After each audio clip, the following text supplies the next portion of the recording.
A musician sang a song in my country and it gained so much popularity. We have many covers of it.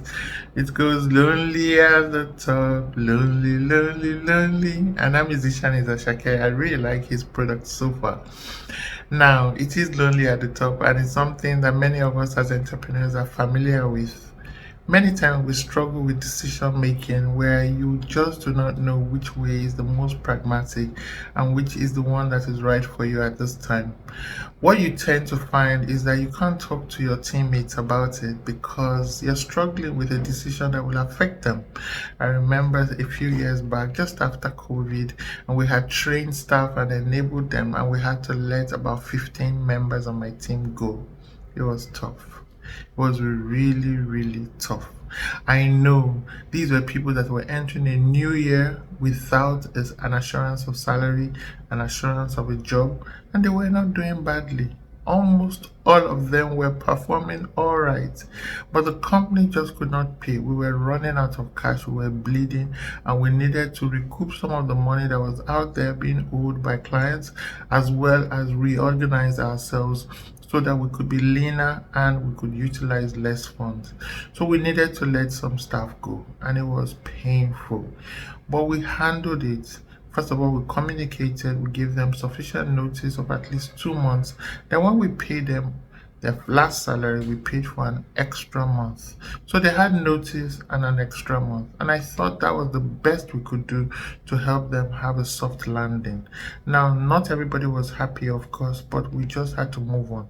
Many of them are still close to me, friendly with me, or in one way or the other still following our news and celebrating our big wins, because eventually we did move higher.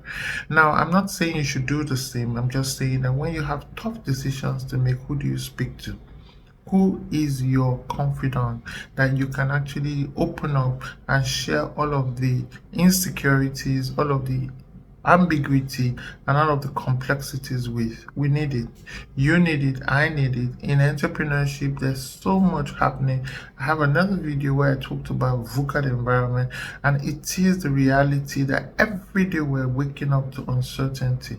Now, it is your responsibility to know how to safeguard your mind, because your mind is one of your biggest assets as an entrepreneur. Your ability to remain calm, your ability not to get paranoid, because it is easy to get paranoid. You can get paranoid about your staff, you can get paranoid about the environment, you can lose hope, especially when you're focused on bad news.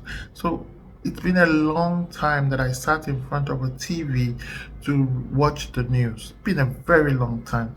Even politics and election in my country did not entice me back. At a point in time, I cut off my subscription to cable TV and I just stopped it. So I then subscribed to Netflix just so that I could get movies on demand. Now, what are you doing for your own mental health? And how lonely are you? If you're getting really lonely, please reach out. I'm able to share with you because there's some things you can't even discuss with your spouse.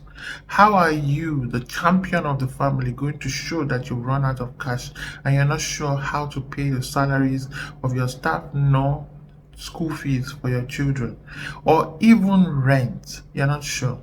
So you must have a confidence in one way or the other, or you have a way of de-stressing. I spoke in another video of how a prophet told God, please take me, I'm ready to go. And God sent him food and asked him to sleep. Maybe that's what you need and it will work.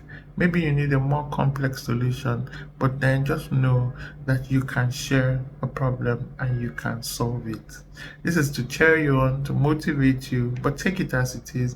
And please share with another entrepreneur who may or may not be going through a tough time. Thank you.